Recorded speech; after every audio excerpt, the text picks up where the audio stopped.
Welcome to Hope Natural Health, the podcast inspiring you to be your best version.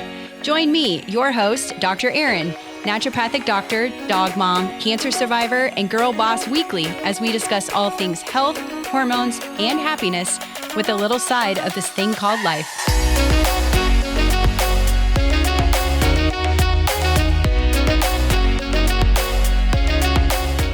Welcome back to this week's episode of the Hope Natural Health podcast. We are on episode 101, and last week's episode was the live 100th episode where I answered readers' questions. So make sure you take a listen to that. We summarized some podcast statistics over the last year plus. It was a really fun episode, so take a listen. But this week, I'm excited to have a special guest here.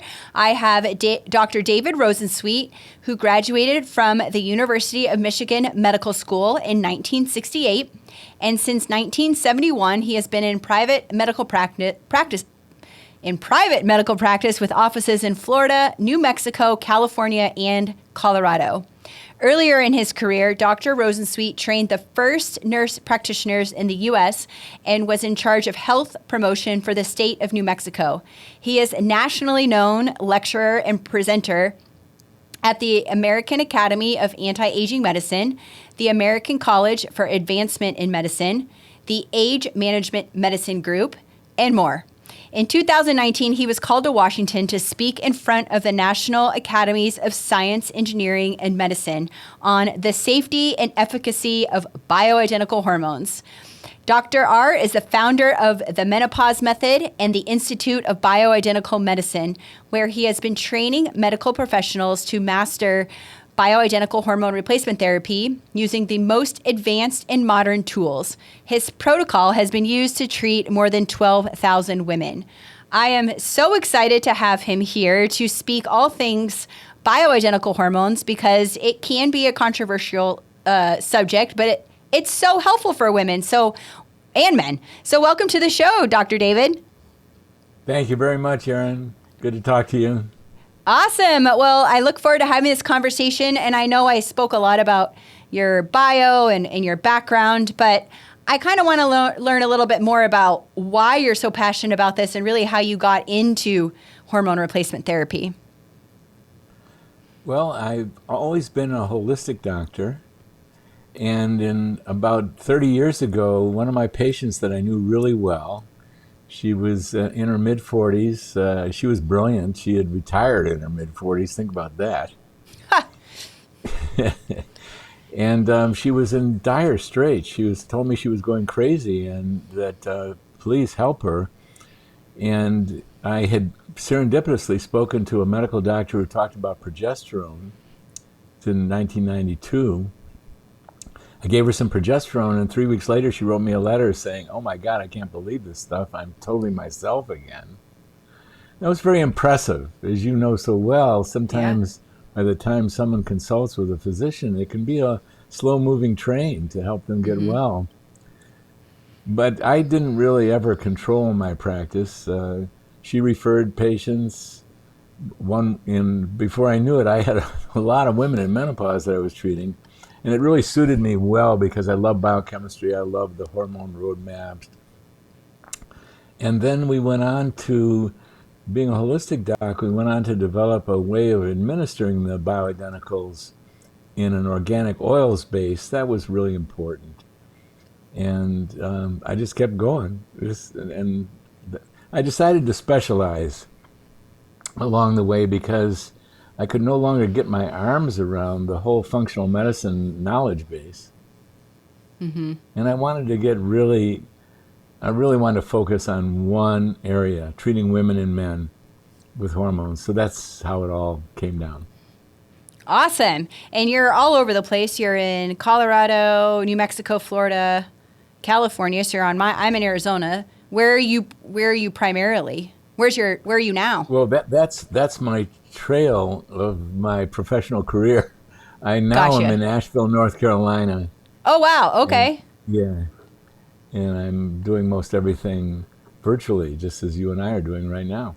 Oh, good. Yeah, awesome. So let's dive into hormones. So can you speak a little bit about how hormones really do impact like every aspect of our well-being.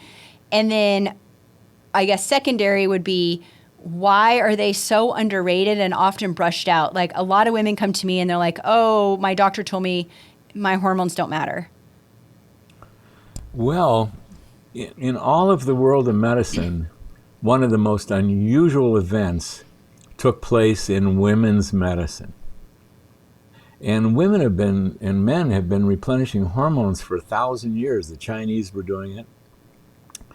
And in the mid-40s, the pharmaceutical industry started extracting hormones from horse mare urine, pregnant mare urine.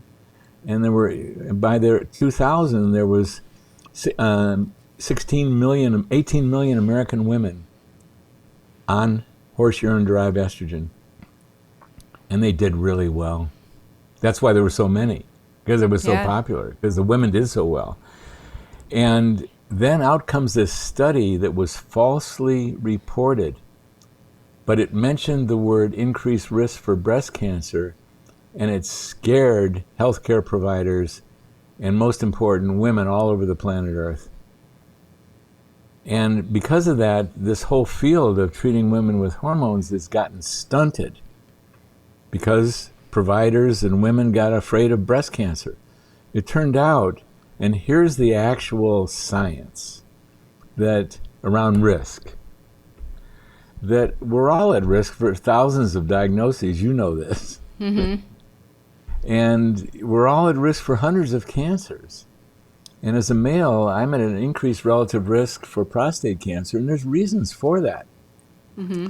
And women happen to be at an increased relative risk for breast cancer, and there's special reasons for that. This is a new phenomenon. This was not always the case. However, here's the science. Women who are treated with hormones are at less risk for breast cancer, heart attack, and stroke than women who are not treated with hormones. Mic drop. Even women who... Say that again. Pardon? Say that again. Say that again. Yes. Hey, here's the science. Here's the science. The science, people. Women who are treated with hormones are at less risk for breast cancer, heart attack, and stroke than women who are not treated with hormones. It even goes further than that. Women who have had breast cancer and had that breast cancer properly treated, they happen to be at an increased relative risk for recurrence than a woman has for getting breast cancer brand new. However, those women who've had breast cancer and had it properly treated are at less risk for recurrence if they're treated with hormones than if they're not treated. That's the science. But what about the science with, say, their breast cancer was hormone positive? A very big gray area. Yeah. And here's what's so about that. And there's a wonderful book written by an oncologist who specialized in breast cancer. It's called Estrogen Matters. His name is Avram Blooming and his partner Carol Tavris. And they go into this, and I've spoken to Dr. Blooming on several occasions. And when you're looking at any given tumor, like a breast cancer, there's a ton of healthy cells in there, and there's a ton of undifferentiated cancerous cells that have no control over their growth. So when you sample, a pathologist samples any given tumor, they're going to find estrogen receptor sites. They're going to be in the cells that are healthy and are still under control. It's the cancer cells, the undifferentiated ones, that don't have the estrogen receptor sites. And so here's the science, though.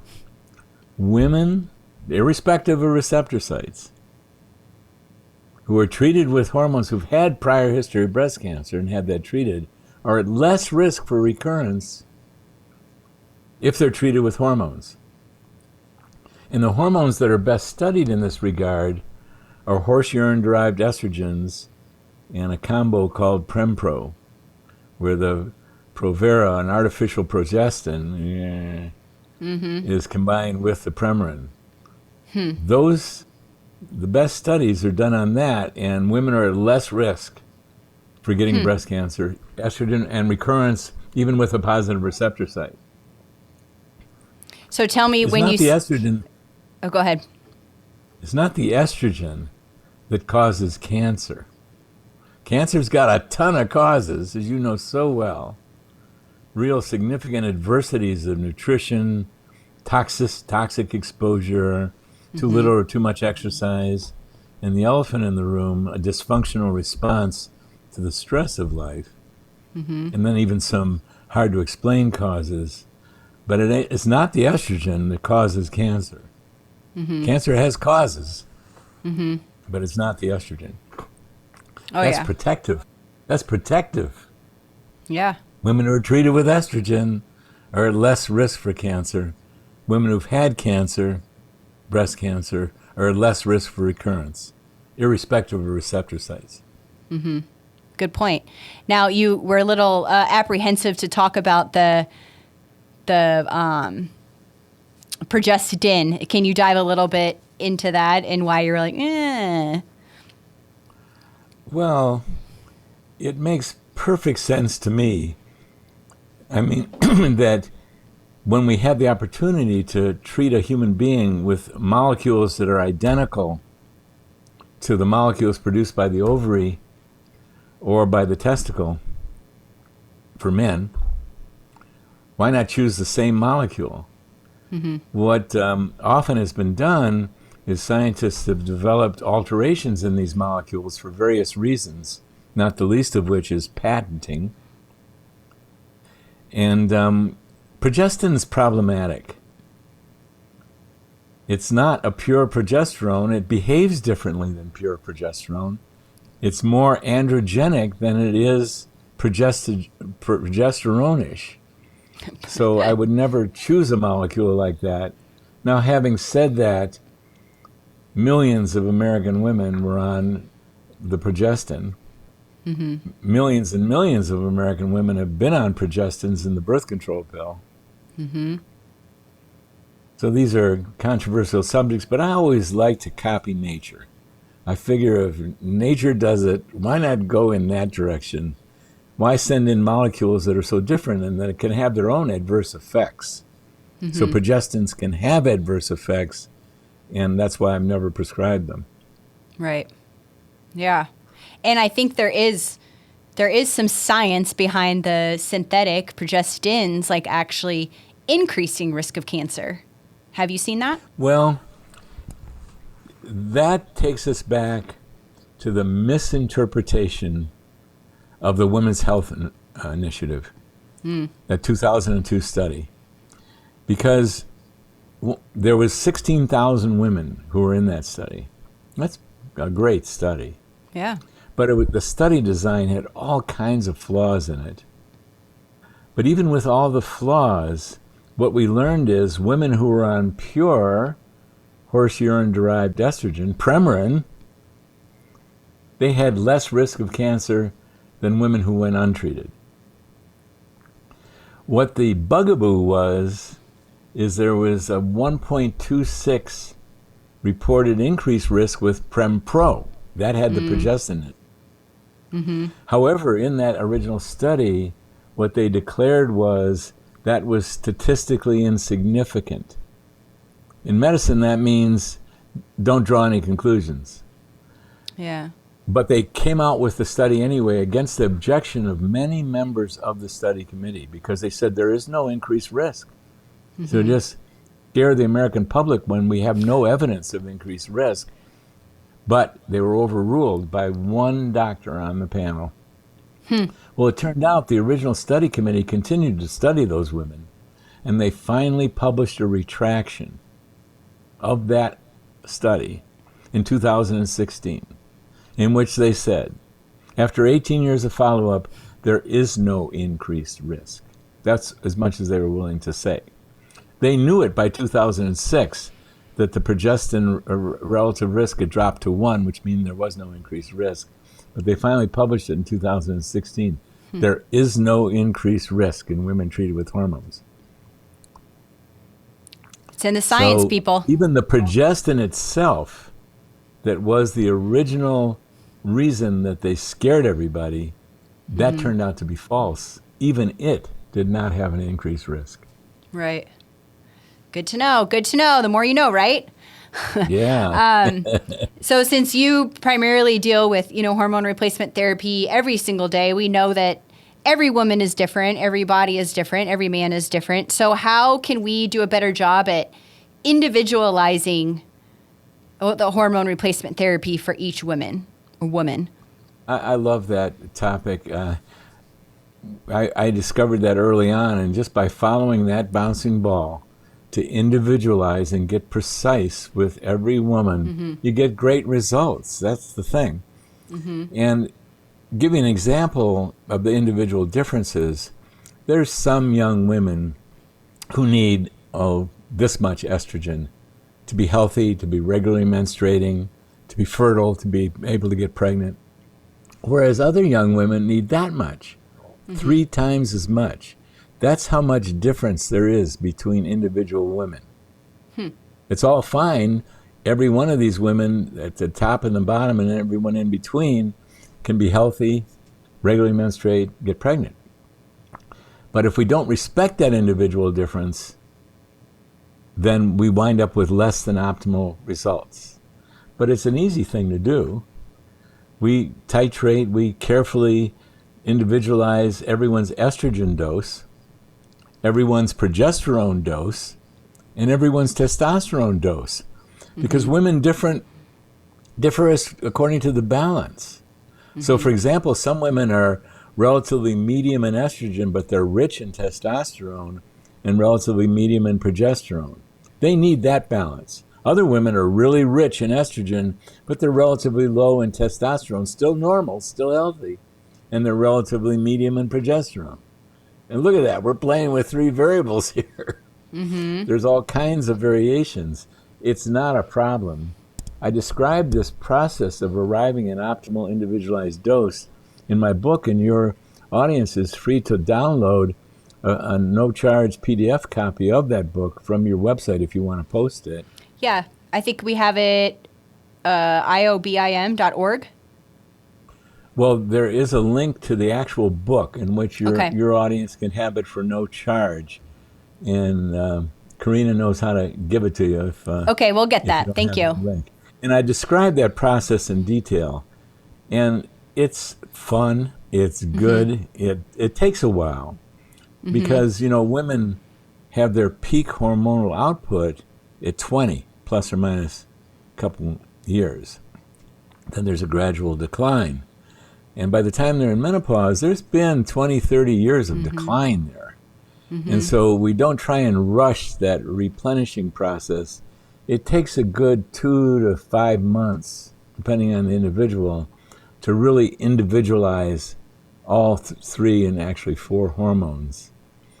But it's a fun process. We describe it in detail. And we start with low doses and we alleviate symptoms of insufficiency. So if a woman's having hot flashes and we start on a low dose of estrogen and we gradually increase it, there's going to come a moment where her hot flashes disappear. But if she goes too high, she'll get overstimulation by estrogen. She'll get breast tenderness. No problem. Just back it down. So we follow a process with the estrogens, the progesterone, and the testosterone as well. And individualize every woman, and then we test every woman. Once she says, I feel good, we do a 24-hour urine hormone test on her.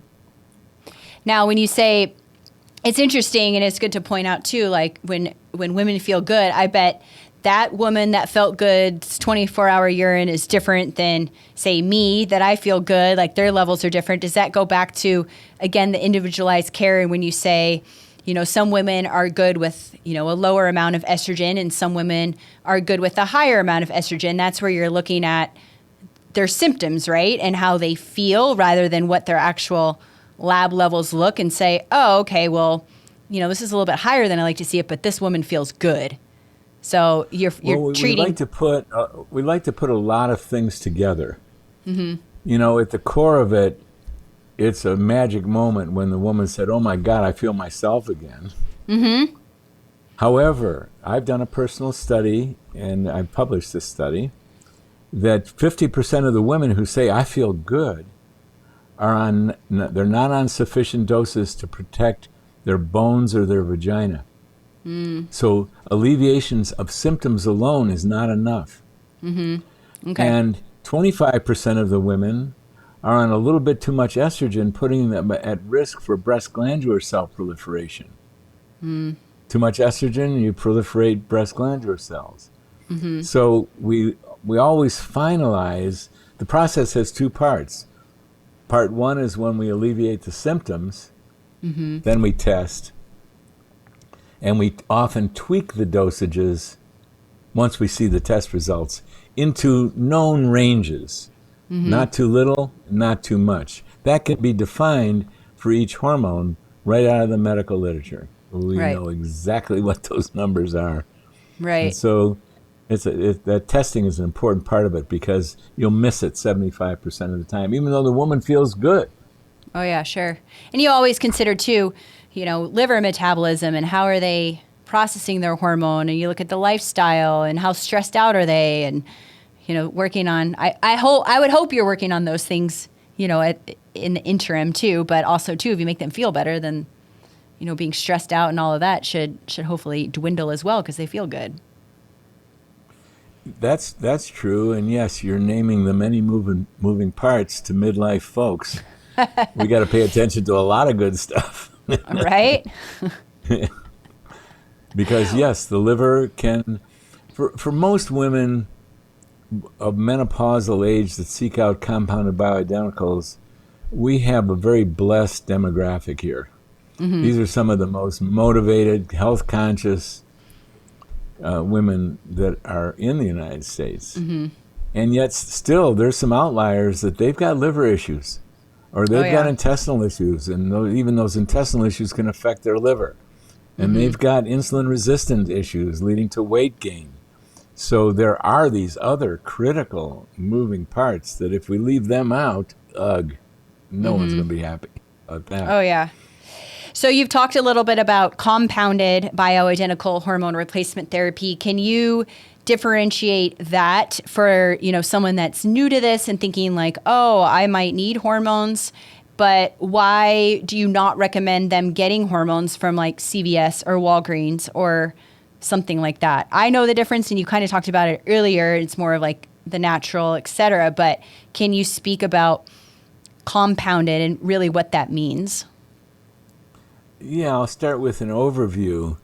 I mean, human beings have been treated, like I was saying, with hormones for 1,000 years. The Chinese aristocracy had these buildings in which young women were urinating into containers, and they collected that urine and they dried it out, and the powder left behind was used to treat the aristocratic women, and same for the men.